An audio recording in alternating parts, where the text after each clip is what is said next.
Good morning and welcome to the edge of the Orwell Estuary, and I'm at the very start of the Stour and Orwell Walk, which is a walk I've been planning to do for so long, and it's about the middle of September. I think I'm going to do it over the next couple of days and just really enjoy this sort of nice late summer, early autumn weather. So this is the Orwell Estuary. It goes over towards the Stour Estuary over that side. That's Harwich on the other side over there, and you can make out a lighthouse, and that actually marks the end of the Essex Way, which I finished just a few months back. And although it seems like a really peaceful area, the peace is broken by this massive area here, which is Felixstowe port. And I think that's actually the largest port in Europe and one of the largest ports in the world. And it happens to be the most monstrous container ship here at the moment. I don't know how many containers are on there, but probably tens of thousands or something. And behind me here is Landguard Fort. Now it's all a Grade 1 listed building, and it's a scheduled ancient monument as well. And the fort dates to 1711, and it had lots of modifications in 1871. And it's actually built on the site of an earlier fort as well, which was dated to 1540, and part of a series of forts that were built all around the coast around that era.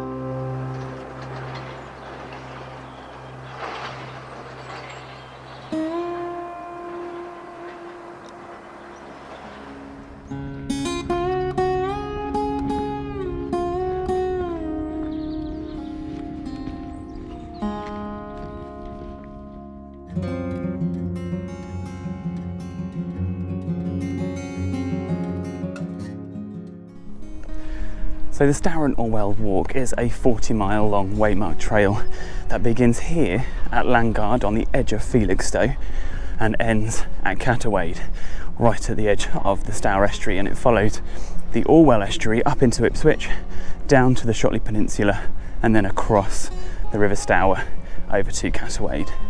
And so the very beginning is here at Landguard, and this is actually a nature reserve, and it's a really special one because it's, for migrating birds coming across from the continent, it's actually one of the first bits of land that they come across. So there is a bird observatory just over by the fort, and it's always alive with bird watchers, and I know there's a few rare birds that get spotted here as well.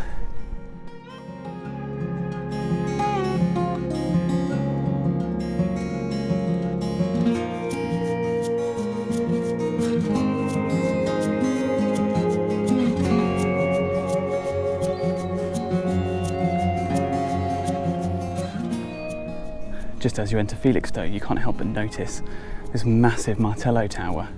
It's actually a Grade 2 listed building and dates to about 1810, and one of dozens of Martello Towers that line the Suffolk and Essex coast to protect from the French Revolutionary Wars and any invasions from the continent.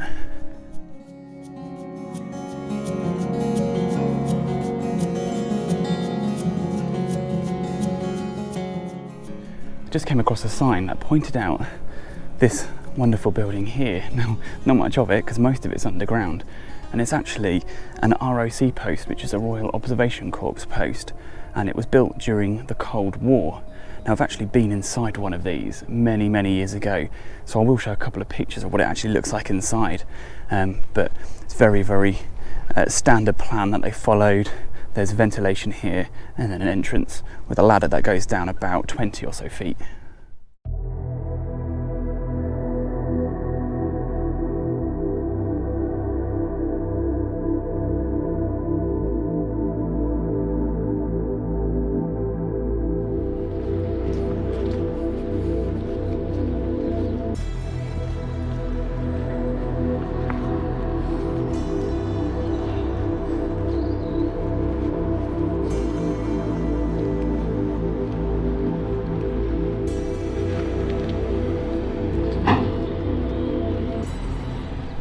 So the last mile or so has just been almost a continuous straight road right through loads and loads of industrial units. It's really uninspiring, really noisy, loads of lorries going past, but naturally this is going to grow up around the port, which is just alongside. But what it is going to do is going to make me appreciate how quiet it's going to be in just half a mile's time or so once I've managed to actually leave Felixstowe.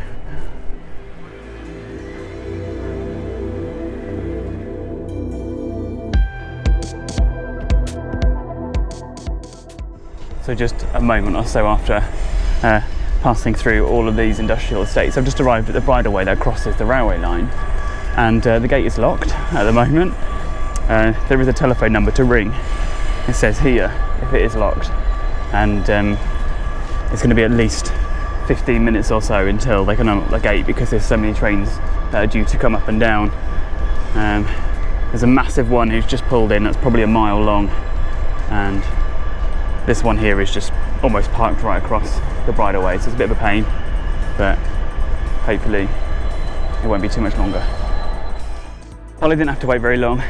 The gentleman called me back on the phone. He was really nice. Even though a train was blocking the bridleway, someone came out and they gave me permission to walk around it, so I actually walked down the railway line briefly, which felt really wrong, but they let me cross through, which was really nice. I only waited 5-10 minutes, something like that. You know, safety first, because trains are always coming and going.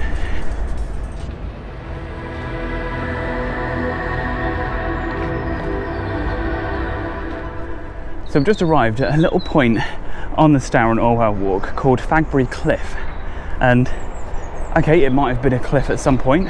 It was a bit of a steep drop.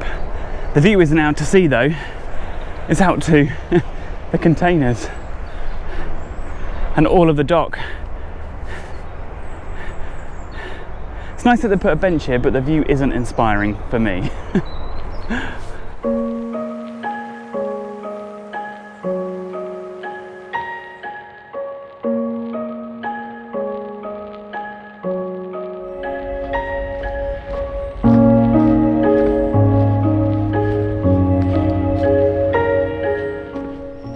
So literally just like that, I can still hear all the hustle and bustle of the port, which is just behind the trees, but now I'm in the open countryside, which is really, really nice. And to come straight out of the town to here really emphasises how much you can enjoy the countryside. And I'm now off what was the Stour and Orwell link path, and now onto the Stour and Orwell Walk. So it seems to be waymarked for both. I think the official guidebook says that that is a link path and not officially part of the route, and the official start is just at a car park up there, but there are no waymarks pointing that way, and there have been a couple of regular Stour and Orwell Walk signs, waymarks back in Felixstowe, but only a couple.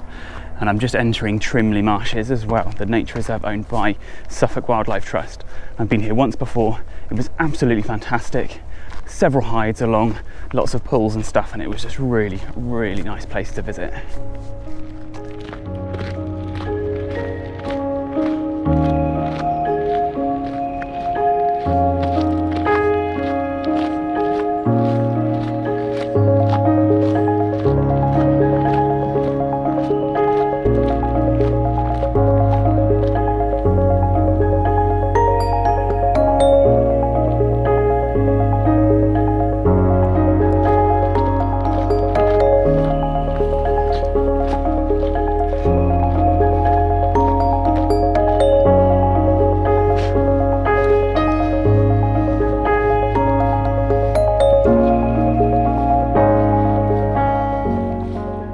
So I've just arrived at the lovely Suffolk Wildlife Trust reserve called Trimley Marshes, and it borders this massive section of estuary. When the tide is out, like it is now, is full of wading birds. I can see oyster catchers over there, I can see red shank down here, and I had one last surprise, which was this massive container ship. Look at the size of it, probably 20,000 or more containers on it. It's enormous. But the main visitor centre for the reserve is just down there. There's a hide which overlooks a large lake that way, and then several hides all along this track, which overlook some scrapes. And from where I'm standing at the moment, they actually look quite empty, but there's still plenty of wildlife to see on this side, so I'm going to keep up on the bank for a little bit. Just to say, on the other side of the estuary, you've got Harwich way over at the back over there, and this large area here is actually the Shotley Peninsula. And what I thought was a water tower, I checked the map, it's actually a Martello tower. You can see right up on a little hilltop over there, which was exactly the same as the one that I've seen back at Felixstowe. So they're all built to the same specification and same purpose, so it would have just defended the entire estuary and the bay hundreds and hundreds of years ago.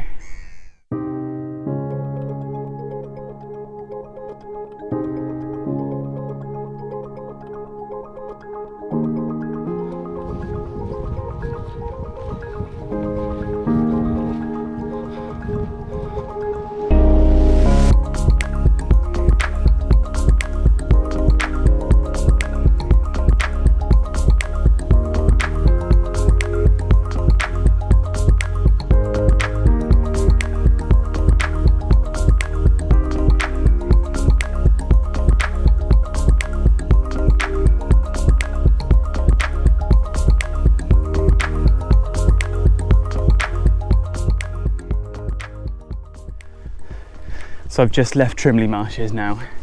That's the sea wall you can see along there leading over to the great big ship. I don't know what else to call it.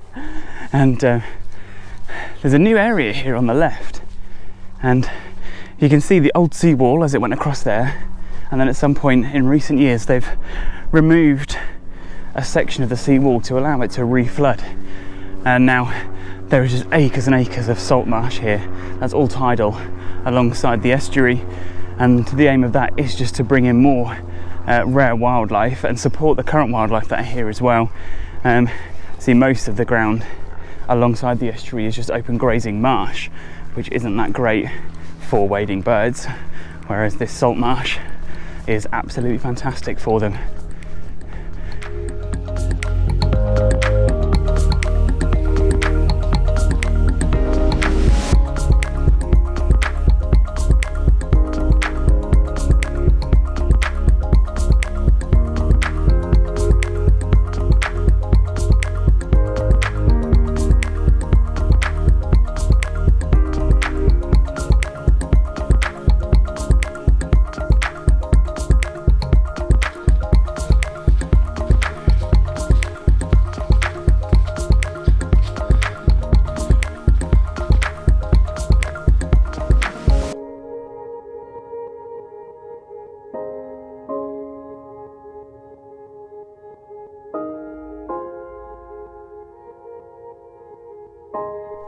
So I've just come out of a lovely sheltered area of woodland, straight back out onto the estuary edge, and on this side is Loom Pit Lake, and it looks to be like a private lake. I'm not sure if it's a fishing lake.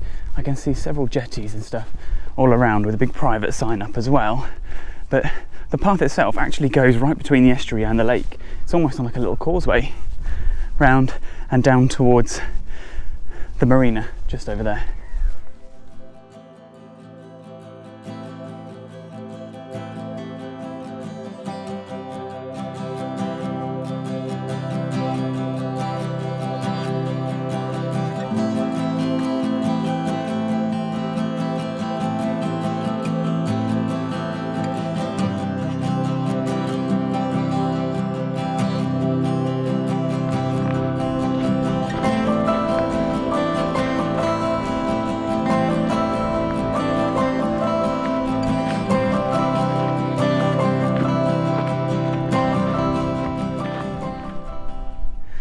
I think it's really important that when you find places like this lovely lake right by the coast, it's just to sit down and take a moment and see what's about.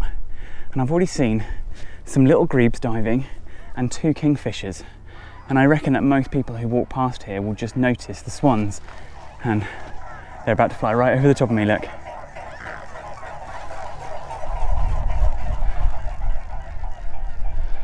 As I say, they probably just notice the swans and the geese and don't actually pay attention as to the smaller waterfowl that are actually about.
This here is Levington Creek, and it's actually a vast area of mudflats and pool that juts out from the estuary, which is just over that way.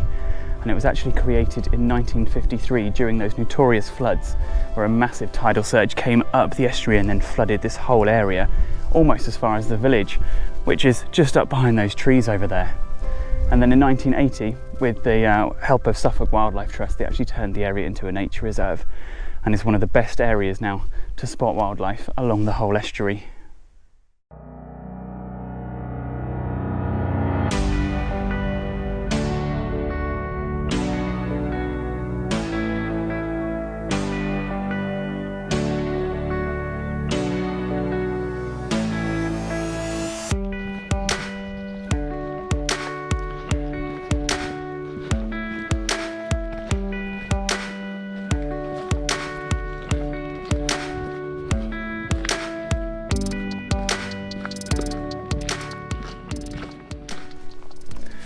I'm just going down the other side of Levington Creek now, and I've got a wonderful view back over here to Felixstowe and the massive container ship that I saw right at the beginning of the walk.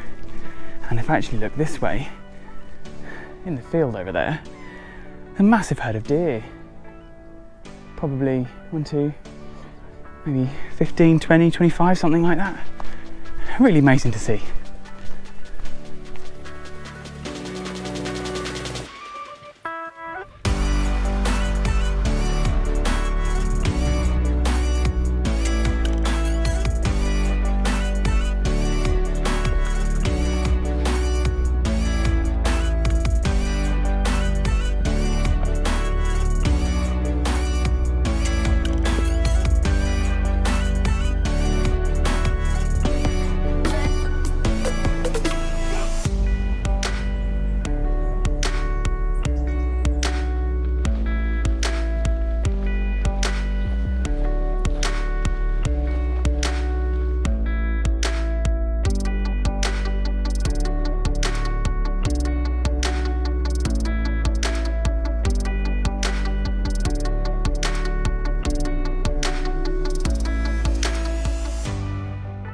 So I've just entered the tiny village of Nacton, and behind me up there is Orwell Park School, which is a Grade 2 listed country house that actually dates to 1770 and it's now an independent school.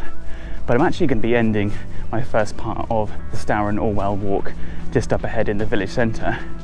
The reason why is because just by the main road there is a really good bus link into Ipswich and Felixstowe, so you can go to either of those destinations for an overnight stay and then return the following morning.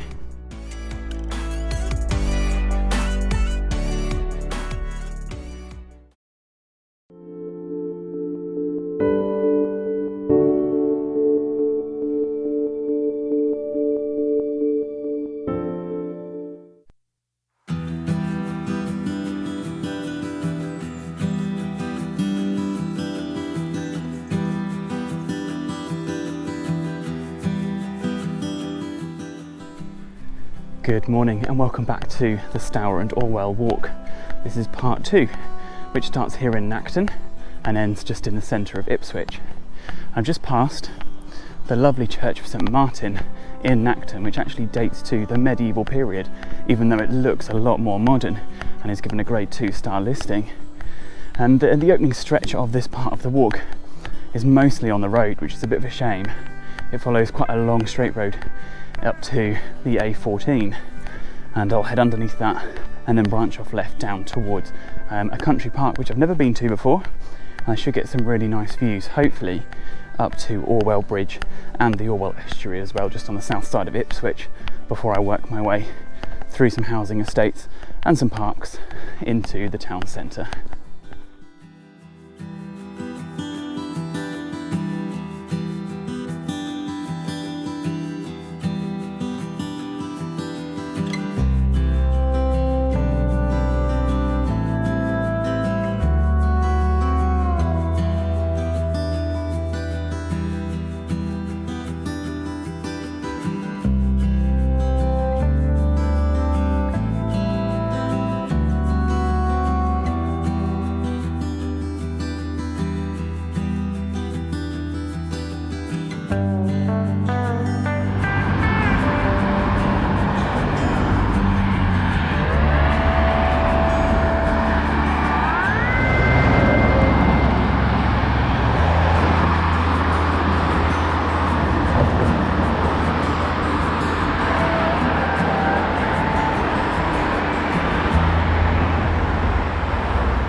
It's been really nice to get away from all the busy roads, even though I can still hear and see the A14 behind me.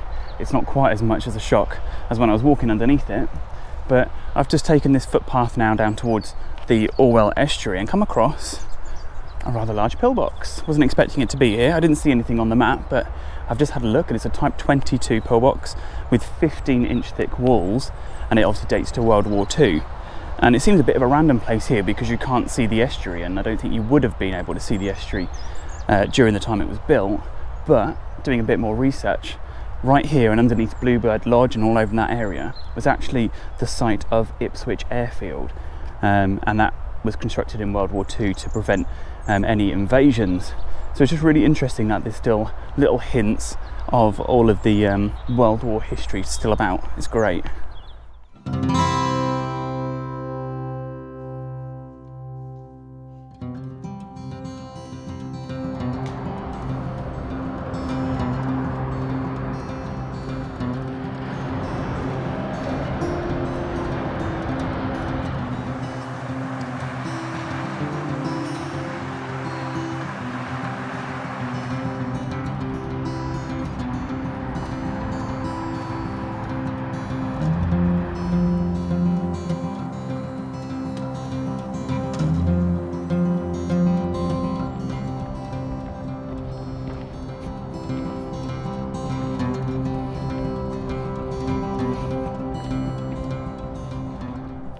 Talk about a change in scenery. Literally 2 minutes ago I was on the road and now I'm in this dense pine woodland.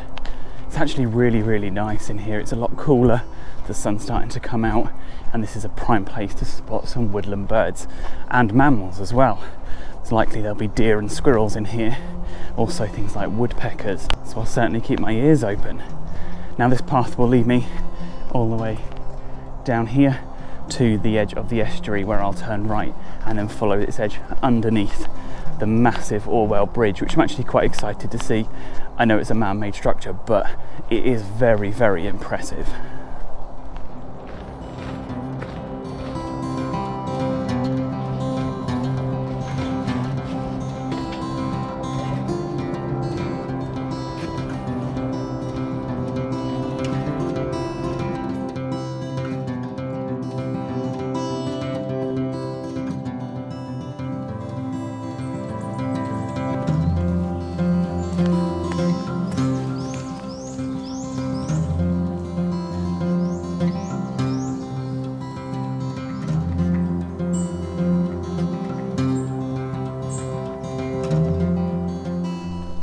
And just like that now, I'm back at the edge of the Orwell Estuary, and it is so calm at the moment. There's not a breath of wind.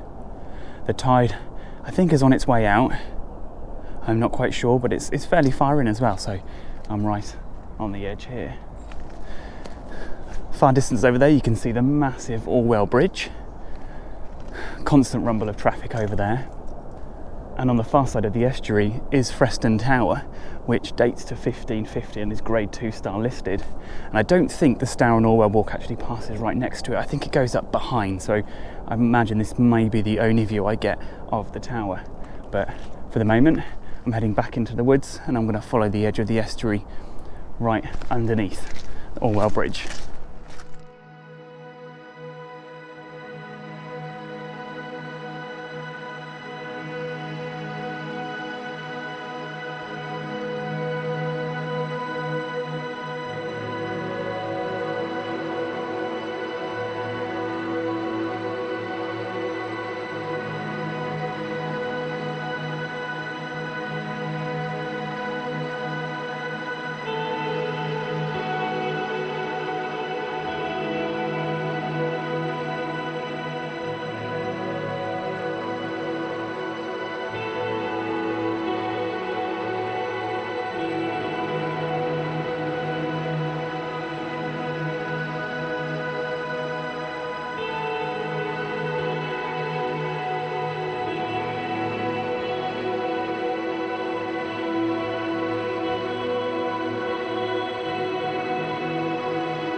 I'm right underneath the massive Orwell Bridge now, And isn't it impressive, the structure?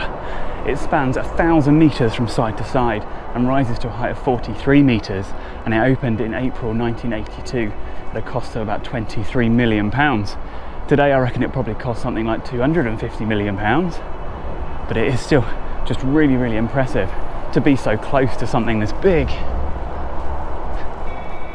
It's worth noting that here, once you reach the Orwell Bridge, the Stour and Orwell Walk actually splits in two, with one option, a shortcut, going straight over the bridge to the other side of the estuary.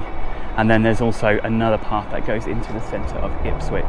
And I'm going to be taking that path into the centre of Ipswich and ending the second part there, which means there's a nice long day's walk from Ipswich down to the end of the Shotley Peninsula. So you can always say take that path if you want to make the walk a little bit shorter, but then you're going to have to find somewhere to stay overnight or use public transport to get back into Ipswich anyway. So I'm heading into the town centre.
So I'm now in Landseer Park, and I actually thought this section was going to be a little bit dull, but it's really, really nice. I'm in this lovely wooded glade at the moment, and there's plenty of wildlife about. I can hear so many woodland birds and loads of squirrels about. It's really nice. And the Stour and Orwell Walk actually heads right alongside the entire country park, joins Holywell Park, and that's where it comes out just behind the docks, and the road is then followed just around the docks. But into the centre of Ipswich.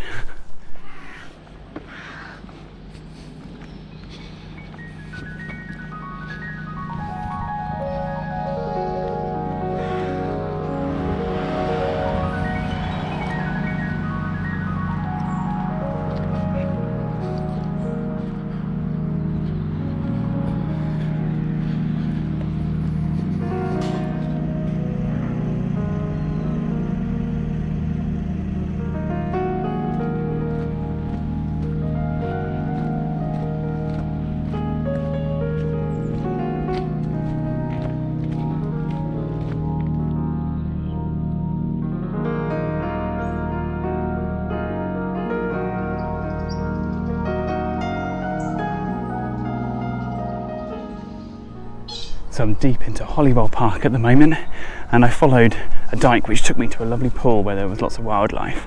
But I think officially the Stour and Orwell Walk follows the edge of the woodland, but there's no way marking or anything like that, so it's really hard to follow this section. All I know is it crosses through the country park, and I think the best thing to do is make your own way. There's lots of ponds and stuff and lots of other things to see, and I think so far this is probably the nicest country park that I've been to. I actually thought walking into Ipswich was going to be really, really boring, and I've been pleasantly surprised. The route really has found a lovely natural wildlife corridor right into the town centre.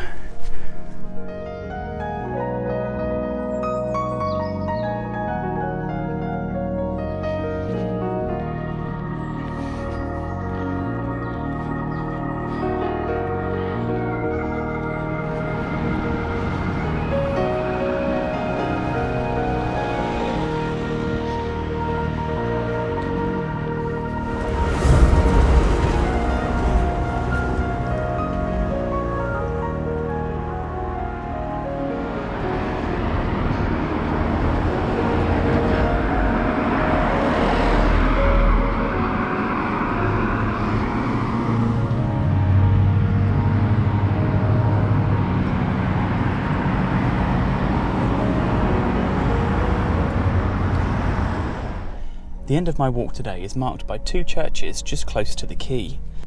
The first one is dedicated to St Mary at the quay and grade 2 star listed and dating to the 15th century. The church alongside is the Church of St Peter and dates to the 14th century and also grade 2 star listed. These 2 churches also mark the location of the ancient Saxon settlement that Ipswich grew up around.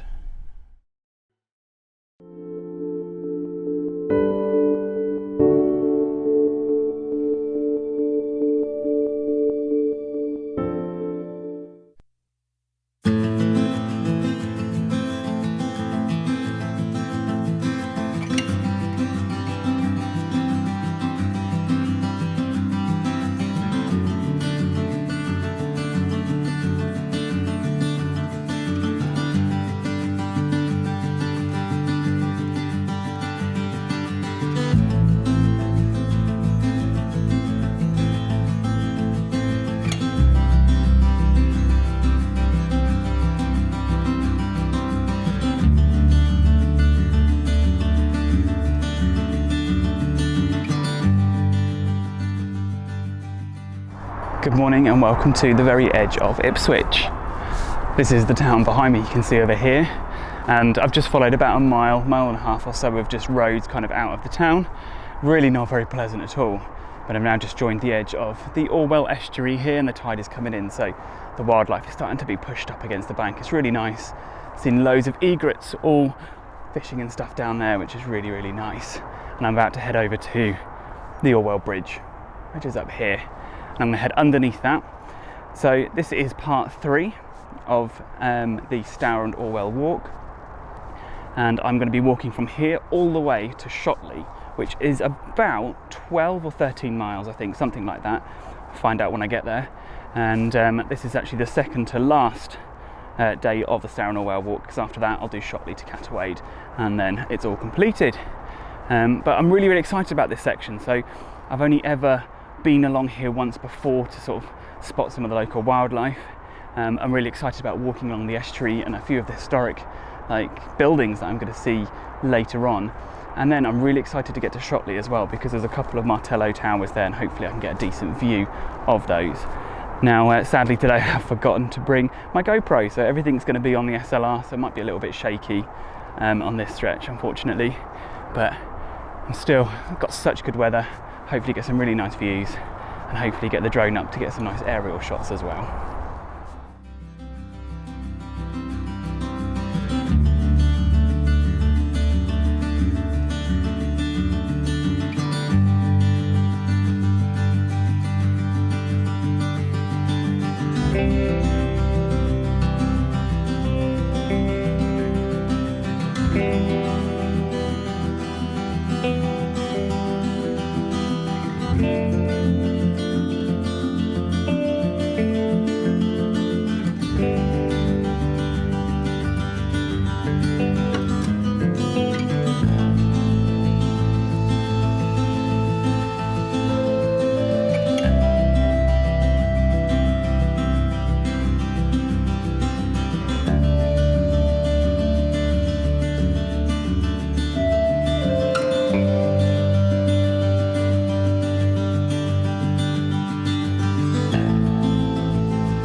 So I managed to just get underneath the impressive Orwell Bridge, and I've got this wonderful view right down the full length of the Orwell Estuary. And I mean, I don't know where the land is right at the end of there. It's probably near Shotley, who knows? But you can see lots of little coves kind of as it goes, meanders its way down towards the sea over there. And I'm now about to join the road briefly to a footpath that passes in front of this really, really popular farm shop.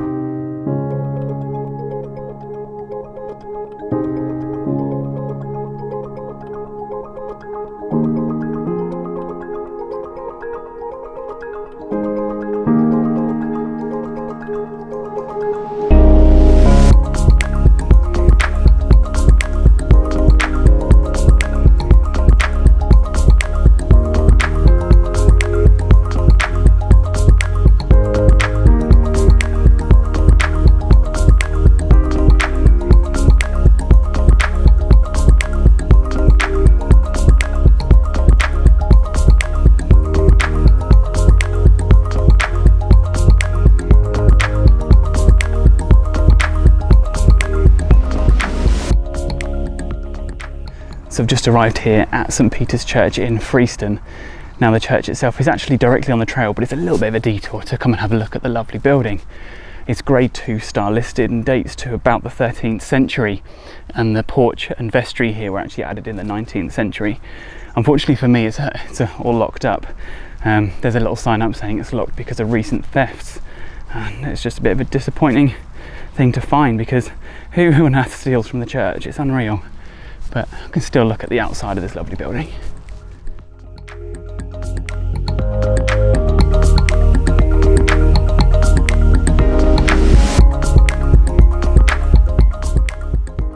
So I've just taken this little detour to check out Freston Tower, which I saw yesterday, but I wasn't expecting this amazing view over to Orwell Bridge. And this is Freston Lodge. The lodge is 15th, I think, or 16th century, and Grade 2 listed, and the tower itself is actually behind the trees, and there is a public footpath that just leads round, and that's Grade 2 star listed, and I think was dated to 1550. But I'm going to go and have a little look at that, and it's only 400 metres or so off the trail, so it's definitely worth a little detour.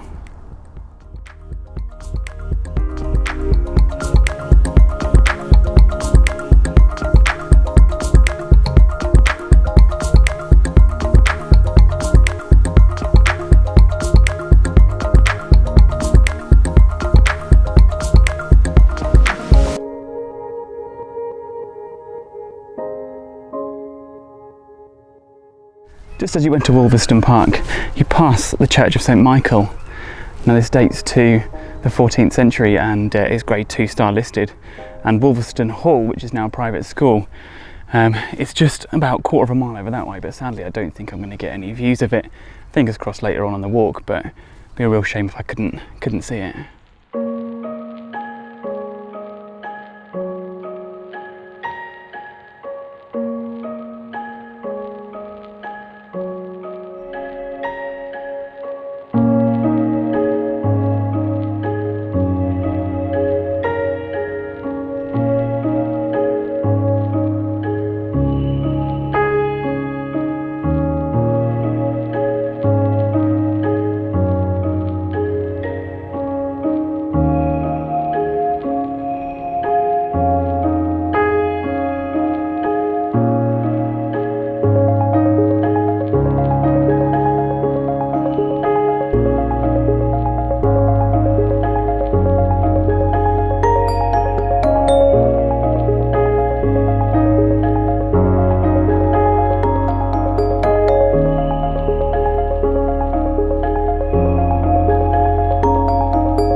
Just coming up to Chelmundeston Marina, and I know there's a lovely sort of riverside pub and cafe, and it's about halfway-ish, I think, from Ipswich to Shotley, so it's actually a really good place to stop and have a decent break before continuing along the edge of the estuary all the way to Shotley.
I'm just passing through this lovely area of woodland here.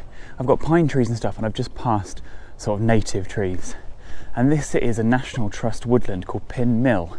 I can't really seem to find much information on it at the moment, but I'll put some text on the screen if there's anything sort of really significant. But it's an area of open access, there's lots of footpaths everywhere, and thankfully the trail is quite well waymarked through here.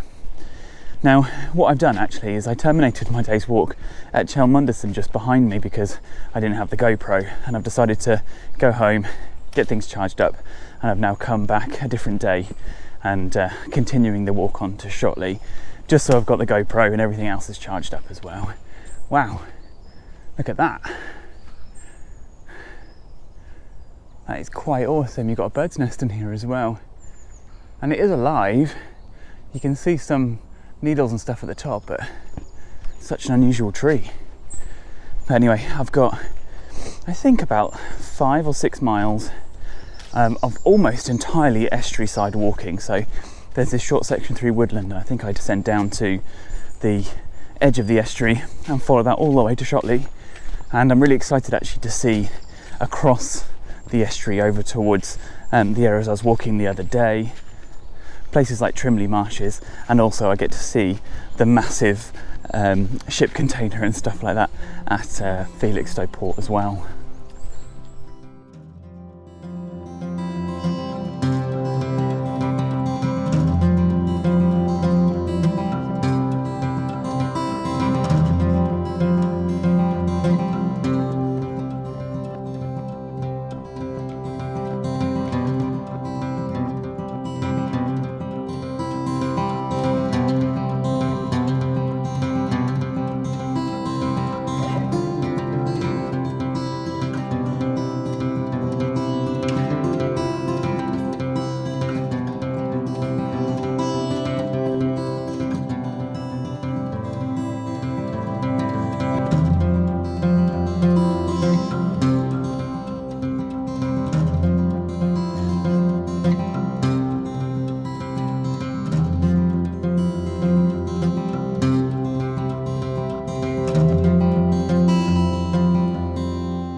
As you can see, I'm right down now on the edge of the estuary, and there is so much wildlife about.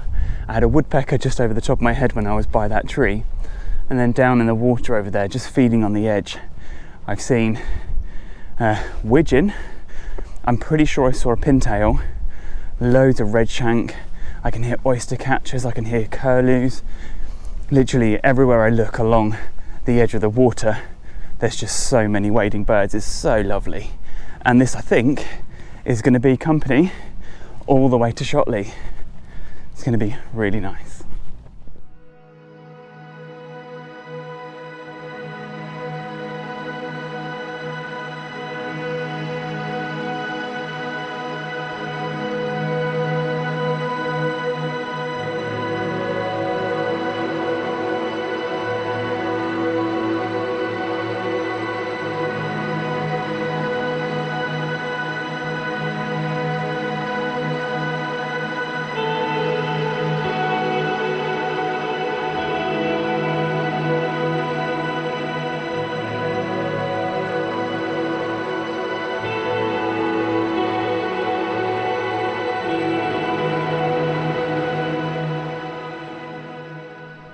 So I've just passed a couple of houses called Orwell Cottages, and I spotted this, and it looks like a small harbour or something like that. You've definitely got a clear cutting here, and you've got some remains of a wooden jetty that would have come out along the side, and then something else over there as well. You can see a couple of drag marks in the mud, and it looks like the locals actually still use this to get in and out with their kayaks and things.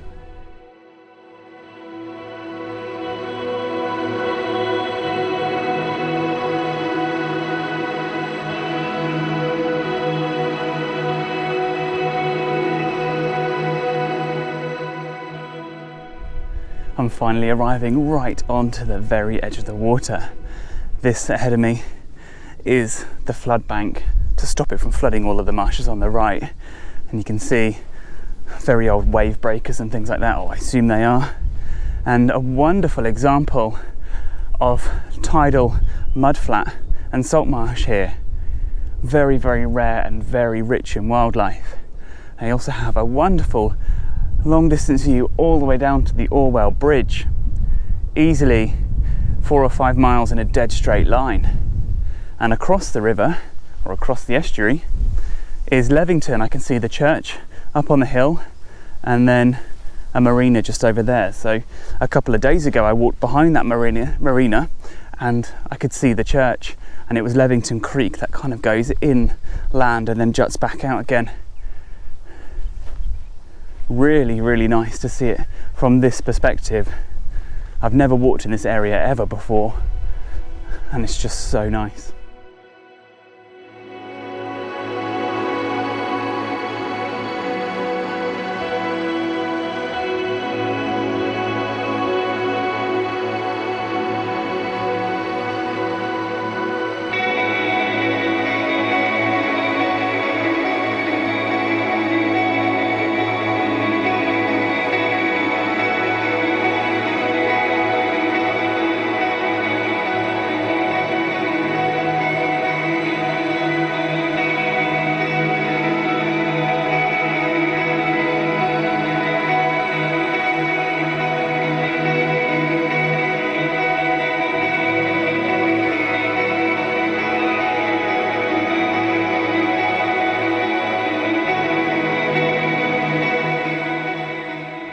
So I'm still making progress along the seawall.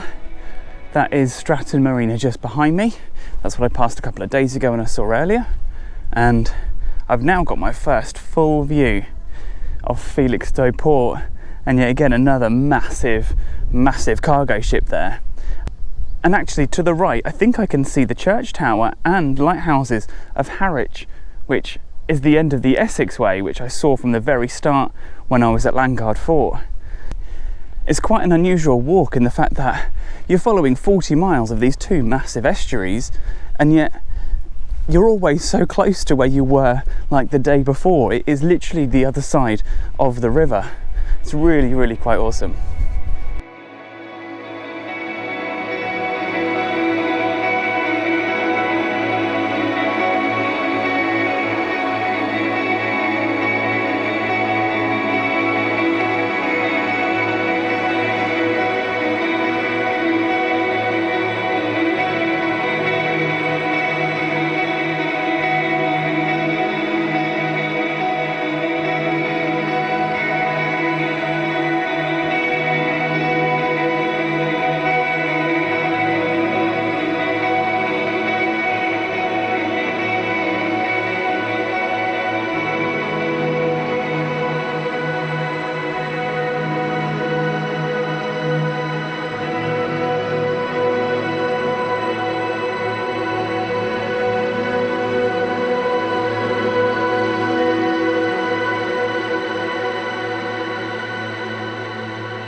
I'm getting quite close to Shotley now. I can see the Martello Tower just on the peninsula over there.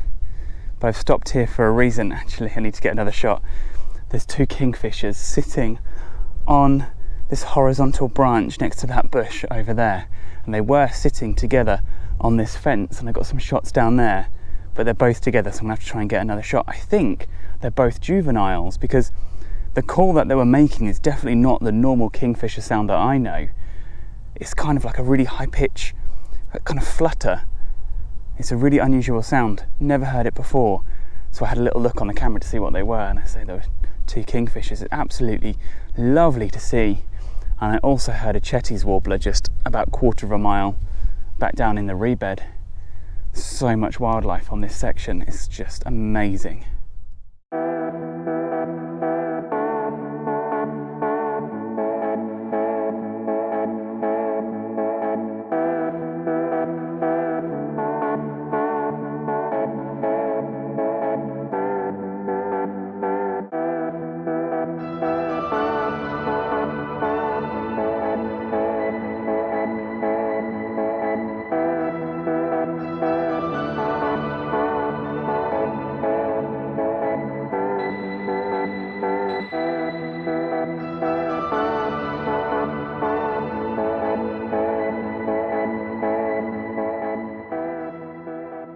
Right alongside these massive container ships now at Felixstowe port.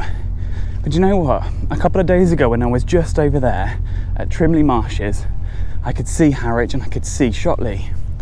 Now I could see what I thought was a water tower, and I checked the map and it said it was a Martello Tower, so I was like, okay, yeah, it was just silhouetted couldn't really see it very clearly. Now that I'm here, that's what I could see, and it is a water tower with a Martello Tower underneath. So at some point, before it was listed and protected as a Scheduled Ancient Monument, they thought it was a really good idea to use the building as a water tower, and I think the other Martello Tower is actually the same. Really, really unusual, but okay. It makes good use of the building, you know, like 100 years ago, whenever they needed it as a water tower. I think it would probably be better if they removed the water tower bit now and just left it as the Martello Tower, but well, it's up to them what they want to do, isn't it? Something that people may not realise about this area of Suffolk is that it was so heavily defended. Now obviously I've explored a part of Landgrave Fort over at Felixstowe, and here it just looks like there's a single Martello Tower, but there's actually two either side of an enormous battery. And then on the other side of the Stour Estuary is the Redoubt Fort and Beacon Hill Fort. So in reality there's like 4 separate sections that are all so heavily defended. So if anyone tried to come up the English Channel and invade this area here, it would be just a continuous bombardment of cannon fire.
We've just passed Shotley Marina. It's only just back there, and actually it provides the only available overnight accommodation at Shotley. But there is a regular bus service, so if you wanted you could book a couple of nights in Ipswich and then use the bus service to get yourself back and then return the following morning. But I do have this lovely view now over the Stour Estuary towards Harwich, and Harwich Dock just over there. So this is where I'm going to end my 3rd day of the Stour and Orwell Walk.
Good morning and welcome to the 4th and final day of the Stour and Orwell Walk. So just behind me is the village of Shotley Gate, and I'm following the Stour Estuary all the way to Cattawade. It's about 12 miles I think, but already got this lovely view over the estuary, massive ship over there at Harwich Port, and the cranes of Felixstowe Port are behind me over there. So this section of the route is actually really quite rural. Don't really pass many villages or anything like that. There is a little detour into the village of Shotley where there's a shop if you need any food, and then I think it's at Holbrook, I can't remember, there is a pub as well which is only a quarter of a mile off the trail, which I think is where I'm going to stop at for some lunch, because it's about 8 miles or so there, so it's really well placed for a lunch stop.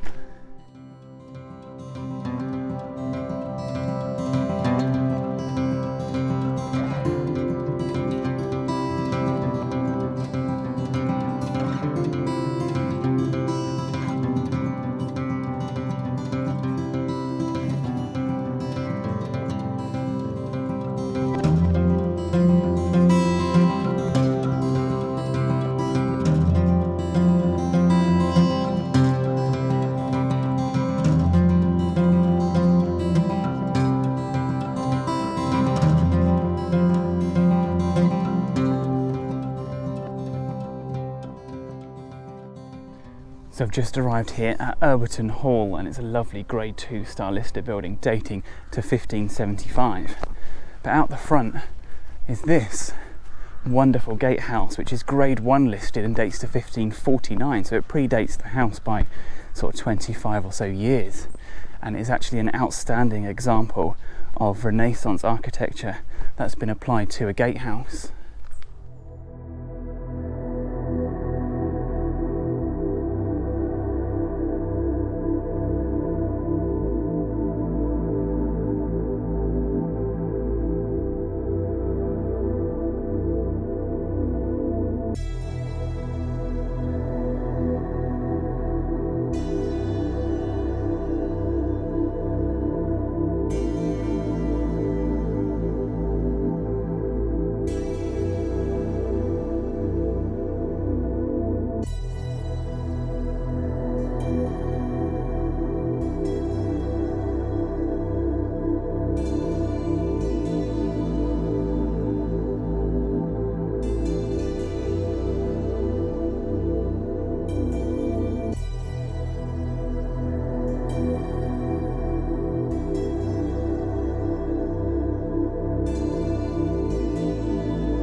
After crossing fields for a few miles, I managed to get this absolutely epic view across the Stour Estuary. I've had a look on the camera and zoomed right in, and actually at the far end over there is Mistley, and you can see the big factory and stuff there in the quay. And I've also got a view over this way to the Royal Hospital School Tower, which I'll be passing relatively close to quite soon. It'll be really, really interesting, hopefully, to get a nice view of that. But for the moment, it's all about this massive expanse of water, and the tide is still really far out. There's acres and acres of mudflats at the moment, which must be full of wildlife. I haven't seen much yet today. I've seen a few skylarks and kestrels, but not much in terms of wading birds, obviously, because I haven't been by the estuary yet. I do know that the last few miles of this walk really does hug the edge of the estuary, and I'm really looking forward to that.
So I've just passed the small kind of marina area near Lower Holbrook, which is just behind me over there, and I'm now following the estuary wall with these wonderful views looking out that way. Now, the actual old right-of-way used to follow this bank out here, but they've allowed it to flood and then reclaim this area, and they've put the new wall down this way in a straight line.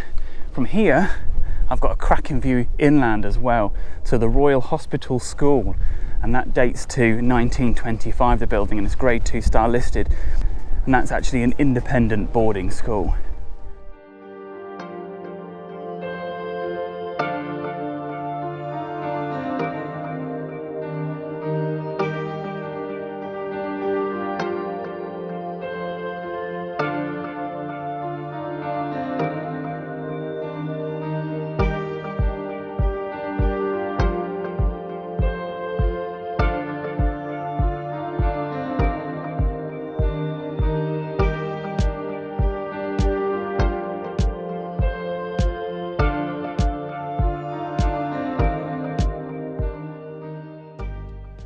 I've just arrived here at Stutton Green, and this is the lovely Church of St Peter, which is grade 2 star listed and dates to about the 15th century. But it's worth noting that on the end of the east wall is actually a window that dates to the 12th century, so it's either been brought over from a much older church that was demolished, or this actually was predated by a much older church.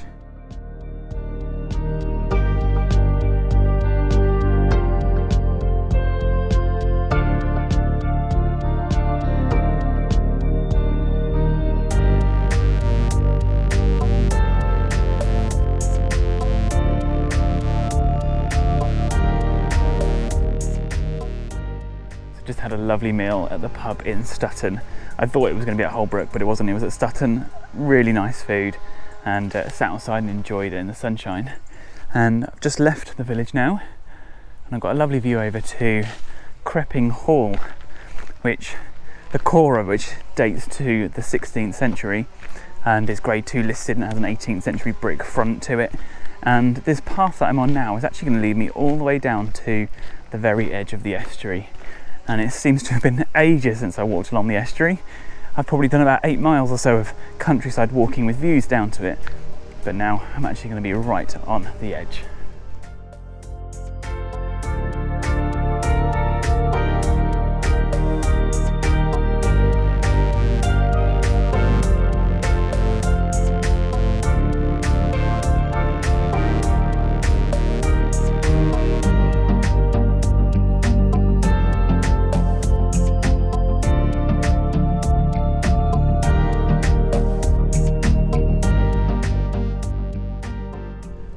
Check out this absolutely glorious view over a huge expanse of the Stour Estuary. On the far side over there I can see Nistley, and there's a big factory there that I walked past when I did the Essex Way. A few boats, swans down here. I think there's some Brent geese in the water down here as well. Now I'm just past Stutton Ness, and it's quite an important thing to say here that the path I think has changed since it was devised, this route. So there's been a bit of a collapse in the cliff down at Stutton Ness Point. So I checked the Suffolk Coast and Heath website, and there were absolutely no reports of any issues on this route at all. But I distinctively remember, I think, a tweet going out maybe 6 months or a year ago saying that there was a collapse there and that the footpath had been closed. But I assumed that it had all been sorted out prior to starting this walk, as there were no problems reported. But there is still an issue there, and I think people have actually kind of altered the path slightly and coming behind this great big mass of brambles, so it actually follows the edge of the field. You do get nice views over to the estuary every now and then, but I do believe I was under the impression that the path was actually on the left hand side of these brambles before, but due to erosion it's just, the path's gone, so people have just kind of created their own one along the field edge here. I don't know if this is an official right of way or anything like that. It does show it on a map, but again, I say it shows it being just a few meters that way over the edge of the cliff. So just come across a little tiny walkway down to the beach, and I actually found some waymarks that point us off the beach and up onto a permissive footpath up here, but at the other side there were definitely no waymarks saying that you had to go down onto the beach. So that's the way to go. Follow the beach, don't follow the cliff top path that I did. not very nice up there. Follow the beach.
And here we are now at Cattawade picnic site, which is officially the end of the Stour and Orwell Walk. It also marks the end of the Stour Valley Path as well, which I finished a couple of years ago, and if I remember, I'll try and put a link in the description below. It's a little bit uninspiring. It's quite a nice little park. You've got a bit of the River Stour here. If you're using public transport, there is a train station at Manningtree about a mile or so down the road that way. There's a footpath all the way down, and that would be the best way to try and escape all the noise. But I'm really happy I managed to do it. I've done it over 4 days, and on to the next one.